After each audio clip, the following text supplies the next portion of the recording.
Welcome to Black History Matters 2022, presented by the National Abolition Hall of Fame and Museum, also known as NAHOF, located in Peterborough, New York. Black History Matters is an educational series that seeks to highlight historical events in the Black American experience. This series consists of 28 videos that NAHOF will release daily through the month of February 2022. Videos are viewable on NAHOF's website. The mission of the National Abolition Hall of Fame and Museum is to honor anti-slavery abolitionists, their work to end slavery and the legacy of that struggle, and strive to complete the second and ongoing abolition, the moral conviction to end racism. This program was funded in part by Humanities New York with support from the National Endowment for the Humanities. Any views, findings, conclusions, or recommendations expressed in this program do not necessarily represent those of the National Endowment for the Humanities. Today's presenter is Victoria Basulto. Victoria is a Colgate University alumna from the class of 2021, where she received her bachelor's in history and English. She is currently an MPhil in World History student at the University of Cambridge. Her research centers on U.S. and Latin American foreign relations and has worked extensively with the National Abolition Hall of Fame and Museum to create educational content on U.S. history, particularly regarding abolitionism and the Black American experience. She served as an Upstate Institute Fellow at NAHOF in 2021, where she produced the educational series Black History Matters 2021 and produced Black History in Upstate New York as a Davis Projects for Peace Fellow over the summer. Victoria continues her work with NAHOF as a cabinet member on the Educational Programming Committee. Victoria is also active in international nonprofit work, serving as a grant writer for Partners for Andean Community Health as a 2021 recipient of the Princeton and Latin America Fellowship. Victoria will now begin her presentation. Hello and welcome to today's presentation. Today, we will be covering the time after the end of the Civil War, from Reconstruction to Jim Crow to the Great Migration. So first, we'll be starting with Reconstruction. The first big event to note in Reconstruction was the creation of the 13th, 14th, and 15th Amendments. If you're interested in learning more about these specific amendments and their impact, I suggest that you check out last year's Black History Matters videos by Thomas Hogle, where he covers all three amendments and their impact. Essentially, the Reconstruction era was significant because it saw an increase in civil rights. Slavery was abolished and the Confederacy terminated. The Reconstruction amendments ended slavery, made the freedmen citizens, which meant they would have the same rights as white Americans, and guaranteed the rights of Black men to vote. However, Reconstruction ended with the 1877 Compromise, after which the former Confederate states ramped up their attempts to deprive the freedmen of their rights and to establish white supremacy once again. This was because the end of slavery did not symbolize the end of racism, and therefore, once the national government removed its stranglehold on the South after the Compromise of 1877, which had given the presidential victory to Rutherford B. Hayes, who himself had agreed to remove federal troops from southern states, after which there was no one left to stop southern states, hence former Confederate states, from doing everything within their power to limit the rights of Black Americans, formerly enslaved or not. From 1890 to 1908, all former Confederate states passed new constitutions or amendments that effectively disenfranchised Black people, excluded them from the political process, and they did this by the imposition of Jim Crow laws and Jim Crow etiquette. Sometimes the Jim Crow laws are known as the Black Codes. And essentially, these were stuff like segregating facilities, imposing voter restriction laws, and a de facto racial caste system, which became a part of mainstream culture of the South and border states. And what I mean by racial caste system is the concept of anti-Blackness. How did anti-Blackness impact society at large, and especially the experiences of Black Americans after the Civil War? So the church, politics, and pseudoscience perpetuated this racial caste system defined by anti-Blackness. For example, Christian ministers often taught that whites were the chosen people and Black people were created to be servants in order to support the moral claim of racial segregation. Eugenicists and social Darwinists in higher education and the public promoted the idea that Black people were intellectually and culturally inferior to white people. And some politicians also gave speeches on the danger of integration, making arguments that had to do with this concept of race, like that which is embodied in Governor George Wallace's inauguration speech in 1963. He gave it when he became governor of Alabama, in a time where anti-Black rules are being challenged, especially with ideas of reintegrating schools in the South. And he said in his speech, quote, "I say segregation today, segregation tomorrow, segregation forever," end quote.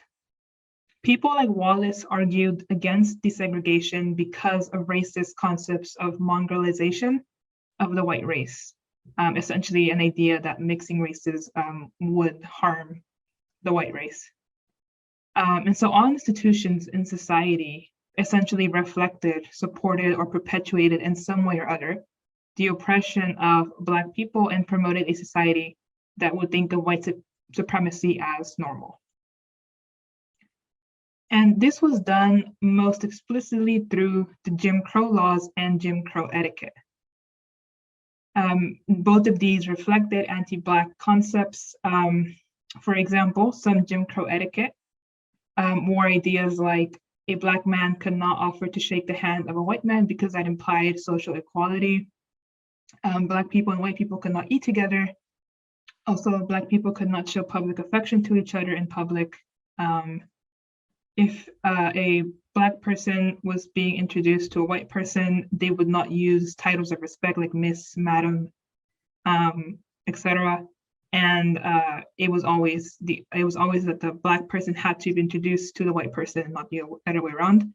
So all of this is stuff that essentially is not legally ingrained in the institution of laws, but that does have an impact in sort of perpetuating this anti-Blackness de facto by sort of making this part of culture, part of social norms.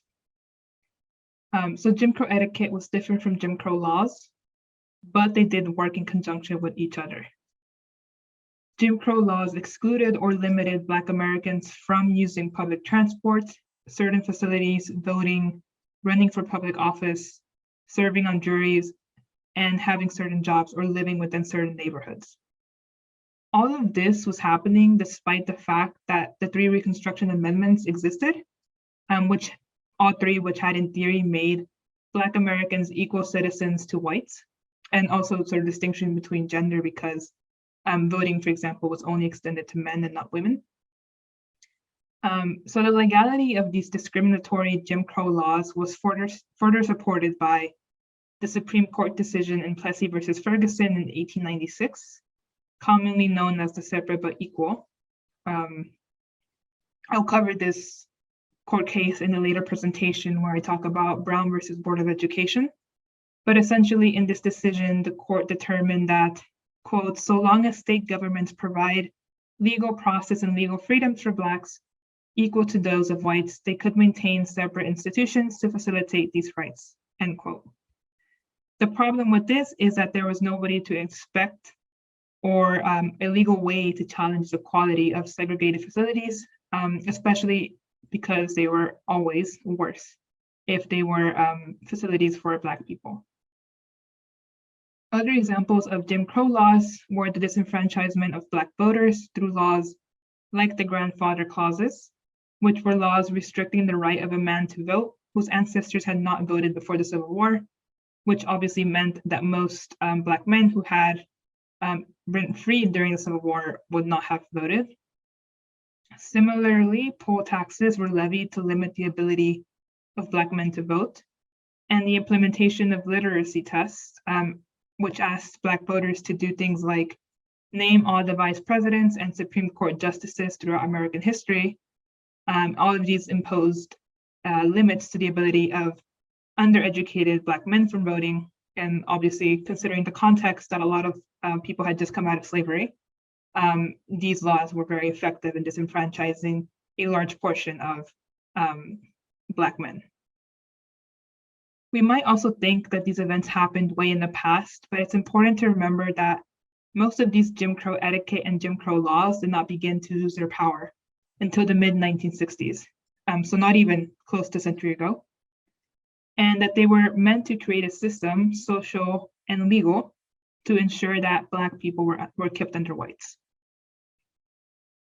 So now sort of talking about the violence needed to maintain these laws. So violence was a necessary component to maintain Jim Crow etiquette and defend Jim Crow laws, as people would be afraid to champion for change if they were afraid of violence against themselves. So any Black person who broke etiquette or a law risked their life, home, job, and general safety because they were often retaliated against with lynchings, pogroms, and beatings, which were used to terrorize Black communities during the Jim Crow era. Black people had little legal recourse to defend themselves if they were beaten or if their property was destroyed, or even if they were threatened. And this was because the legal system, including the courts, was almost always white male dominated, especially in the South, and seeking legal action only further endangered the person because now people knew that this individual was a threat because they were seeking some form of legal action. And so violence against Black people was also sanctioned by law enforcement, either through the lack of action and intervening on behalf of a person being attacked or lynched, or by personally promoting it themselves verbally. Between 1882 and 1968, there were 4,730 known lynchings, including 3,440 Black men and women. Most of these victims of lynch laws were hanged or shot, but some were burned at the stake, castrated, beaten with clubs, or dismembered. The publicity of it demonstrated that it was not just an instrument of punishment, but a way to terrorize others and keep them in their place. These lynchings were very public in nature and sort of was meant to demonstrate to other people watching, or even like if they were to hear about a lynching the next day, it would perpetuate this terror and would keep them afraid for a while. And most lynchings occurred in the South, with about 9/10 of known ones occurring in southern states, and 2/3 of the remaining 1/10 being in the 6 states which border the South, according to the social economist Gunnar Myrtle. And most people were lynched for demanding civil rights, violating Jim Crow etiquette or laws, or in the aftermath of race riots. So it was not only extrajudicial, but it was also not even like for punishing crimes. It was often just because someone had stepped out of line, sort of challenged the status quo in Southern society. And lynchings were most commonly happened in small or middle-sized towns, where Black people were often economic competitors to local whites. So a lot of white individuals resented any economic or political gains made by Black members of their community, because often that was seen as detrimental to themselves. So lynchers were seldomly arrested as well, and if they were arrested, they were rarely convicted. So a false accusation could also rarely have repercussions for themselves. So it sort of demonstrates how if a small white farmer wanted to eliminate local competition, which was another local small Black farmer, accusations of a crime could lead to the lynching of that Black farmer, and he would rarely face consequences himself for having made the accusation. And Jim Crow rules were only officially overturned by the Civil Rights Act of 1964 and the Voting Rights Act of 1965. If you're interested in learning more about the effect violence had on Black Americans in the South during Jim Crow, I have 3 recommendations for books that touch upon these themes, 2 of them which also link to the next topic, which is the Great Migration, but very briefly, Richard Wright's Uncle Tom's Children, There's a story in there called Big Boy Leaves Home, which is about a child who ends up escaping into the North because he fears retaliation of a lynch mob. And it's sort of demonstrated through the eyes of a child, so it's a very different perspective, I think.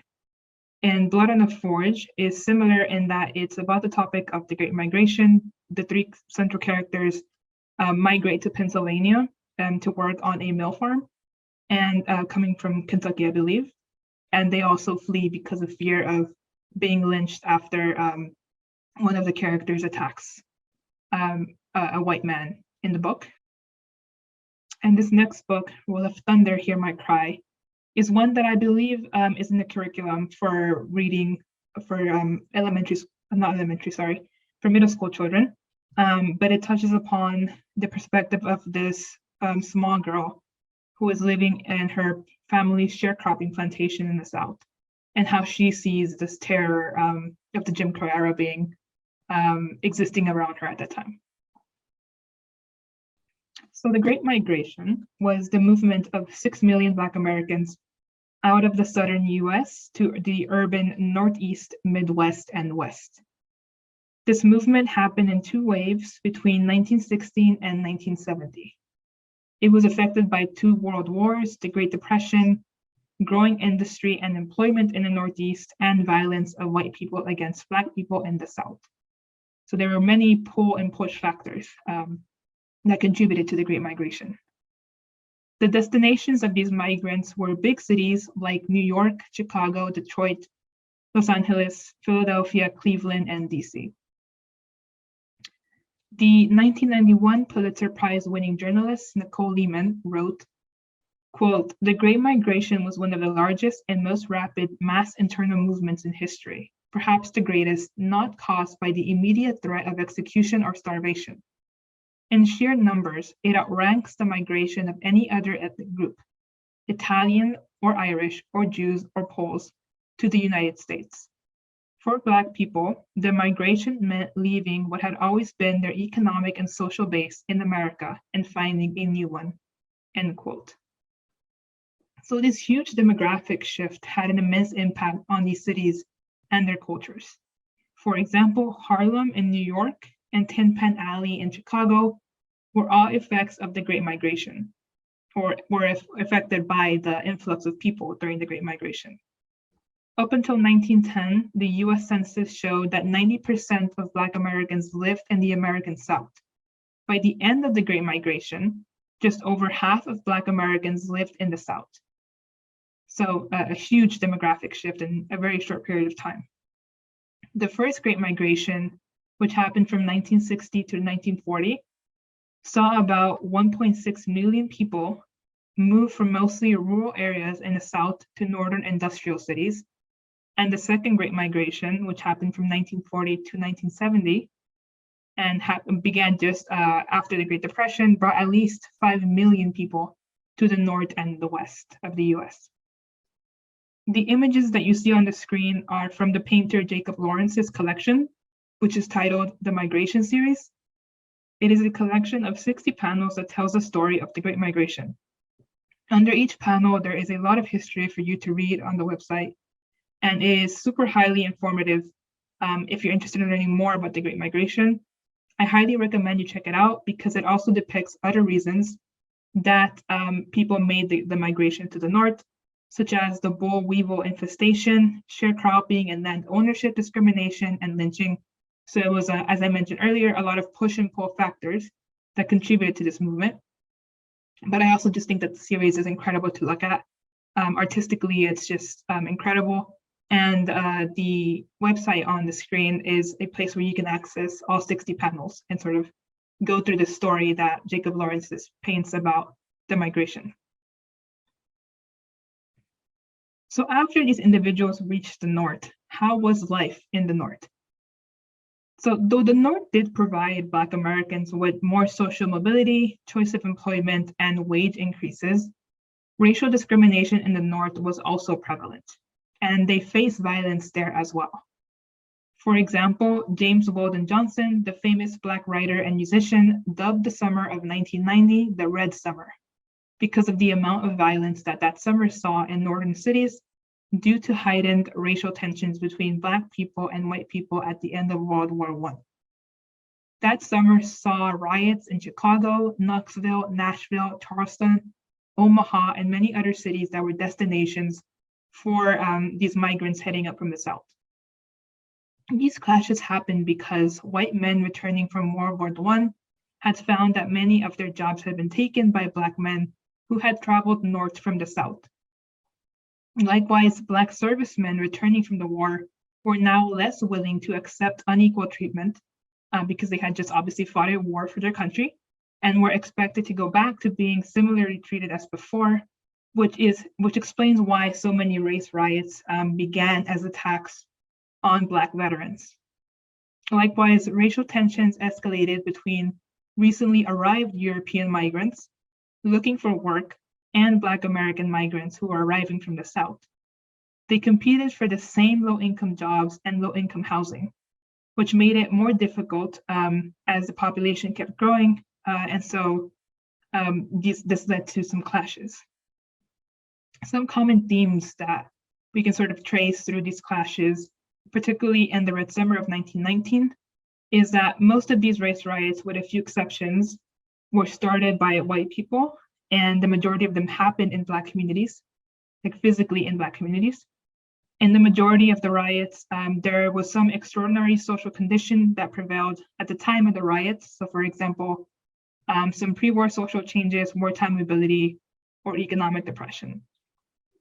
And the majority of the riots happened during the summer months, as well as most of them were started by rumors about some crime being committed by a Black person against a white person or something of that sort. And in almost all the cases, the police force either didn't stop the violence or actually sided with the people who started the violence, which, as I mentioned earlier, was predominantly white individuals. Since the Civil Rights Movement, the trend has actually reversed, with more Black Americans moving to the South, albeit far more slowly. The chart on your screen illustrates this trend. And this new demographic shift is being dubbed the New Great Migration. And this movement is generally spurred by economic difficulties of living in a city in the Northeast or Midwest, as well as the growth of jobs in the New South and its lower cost of living, as well as renewals of family and kinship ties and improved racial relations in the South. One last thing to note about an effect of the Great Migration is housing, and I think it's still very, very relevant today. So not only were there tensions in the cities that served as destinations for both Black American migrants as well as European migrants because of labor, but also because of housing. As I mentioned earlier, they competed often for the same low-income housing. Many of these cities encountered housing shortages, and most of these migrants were competing for the same cheap, unsanitary, and crowded housing. However, Black Americans were faced with higher discrimination when it came to housing. The established populations, which were mostly affluent white individuals, moved to newer housing in the outskirts of the city, while Black migrants were forced to move into city centers, today what we call the inner cities, by their inability to purchase new homes due to race covenants, mortgages, and redlining. So a race covenant is a legal restriction placed on certain homes that prevent them from being sold to persons of specific characteristics. Mainly, they were placed on deeds of homes in white neighborhoods to ensure that the owner could not sell to a Black person or a family. And to illustrate this, I want to mention a play called A Raisin in the Sun. And it's a good example of a piece of literature that highlights how race covenants worked. So race covenants were legal restrictions placed on certain homes that prevented them from being sold to persons of specific characteristics. Mainly, they were placed on the deeds of homes in white neighborhoods to ensure that the owner could not sell to a Black person or a Black family. A good illustration of this in literature is the play A Raisin in the Sun, which highlights how race covenants impacted families. And just as a side note, if you've heard recently the actor Sidney Poitier passed away. He actually played the main character in the 1961 adaptation of A Raisin in the Sun. Great film, which I highly recommend you watch. It's the play, but obviously as a movie. So the play was written by Lorraine Hansberry, whose father actually went through a legal battle that challenged race covenants. If you want to learn more about Lorraine Hansberry, I highly recommend that you watch a presentation that I did on The Raisin in the Sun last year. So it's available in the Black History Matters 2021 playlist, because she also was an incredible writer and an interesting person to learn about. But so her father, Carl Hansberry, was a prominent realtor. He purchased a home in the South Side Woodlawn neighborhood in 1937. When the family tried to move in, they were met by a white mob that tried to intimidate the Hansberrys into leaving their new home. One of their neighbors, Anna Lee, took the Hansberrys to court under the pretext that, quote, Blacks legally could not occupy any residence in any neighborhood covered by a race-restrictive covenant, end quote. So although the Illinois court sided with Lee, Carl Hansberry and the local NAACP attorneys appealed the case to the Supreme Court, which actually ruled in his favor on a technicality. So therefore, Lorraine Hansberry's childhood experiences would inspire her play's engagement with segregation struggles in Chicago, which is essentially what the play is about. A family who is trying to move homes, but then finds themselves restricted by this idea that the white community doesn't want them to move in. And her play engages with segregation struggles in Chicago, but sort of expands into other cities that were facing similar issues.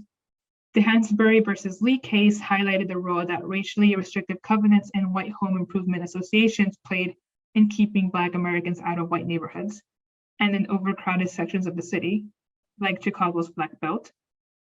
Although the Supreme Court case did not end segregation in housing practices, the Hansberry case set the stage for the court decision in 1948 that would actually declare racially restrictive covenants unconstitutional, and Shelley v. Kramer. The other two things that I mentioned were mortgage discrimination, which is the practice of banks, governments, or other lending institutions denying loans to one or more groups of people, primarily on the basis of race, ethnic origin, sex, or religion, and redlining, which is a systematic denial of various services to residents of specific, often racially associated neighborhoods or communities, either explicitly or through the selective raising of prices. And reverse redlining is when a lender or insurer targets particular neighborhoods that are predominantly non-white, not to deny residents loans or insurances like they do in redlining, but instead to charge them more interest rates or any other fees. The sociologist John McKnight coined the term redlining in the 1960s to refer to the general practice of financial institutions avoiding investments on a certain neighborhood depending on their racial demographic.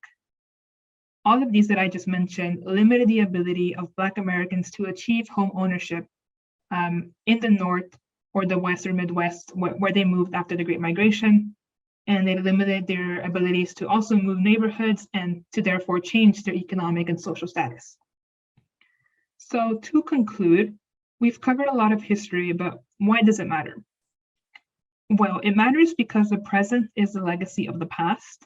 We live in a country whose structural racism has not yet gone away and who still carries anti-Blackness within it. Throughout this presentation, we have seen how political, social, financial, and legal institutions all have ingrained anti-Black policies that have created barriers for economic and social mobility within certain communities for years. The attack on history classes that even mention history that has to do with race is another sign that we are more unwilling than ever to acknowledge that racism exists within our institutions and not just within individuals. This means that we cannot fix the issue if we cannot even acknowledge it ever existed or that it does exist. What happened after the Emancipation Proclamation then? Well, we took one step towards living up to the ideals of our country, that all men and women are created equal, but it is just one more step followed by many others that are needed in order for us to achieve that equality. Thank you very much for joining me in this presentation today. If you're interested in learning more about these topics, I have provided a reference list of sources available to you in the video description box. Please help us by completing a brief survey available at the link on your screen and also in that same video description box. Your feedback will be helpful to NAHOF in receiving funding and help plan future projects. Additionally, please contact NAHOF with any questions and if you're interested in learning more about the organization and its work. Once again, thank you very much for joining me today. In this educational journey, Black History Matters, we hope to see you at our next presentation.